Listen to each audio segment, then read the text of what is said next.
Hey, what's up, everyone?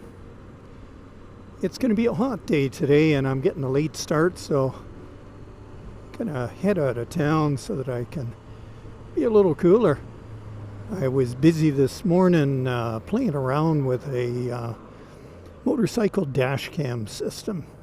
I got it sent to me, and I figure I've had it for a while now, so I should try and rig it up, see what it's like.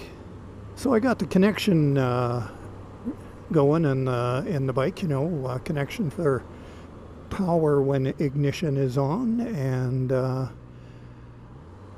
I rigged it all up, plugged it in, started the bike, and it works.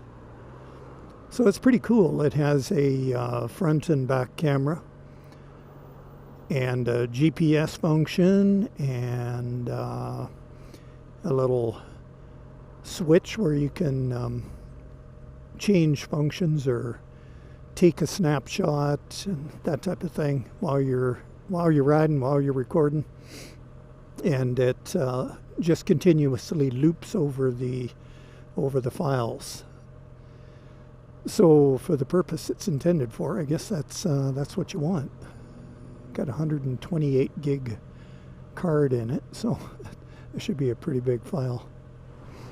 So I'm wondering how many of you use a camera for insurance reasons on your motorcycle, in case something stupid happens and you need proof that it wasn't your fault, that sort of thing. Is that a popular thing? Do a lot of you have that? I'd like to know. Comment below. The other thing is, being that this one in particular has GPS function, I haven't determined yet whether or not that includes a record of speed, but that would be interesting as to whether or not that's a downside,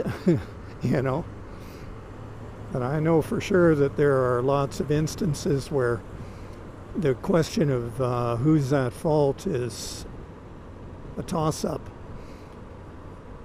Either that or one person has a lawyer and the other one doesn't, and the insurance company sides on the lawyer's argument. That happened to my wife. She got broadsided at an intersection. Some new driver in a BMW was waiting to turn left, and my wife went through a green light, and this person turned into her and hit her in the side. And my wife was found 70% at fault, if you can believe that. I mean, we argued it, and it was just insane.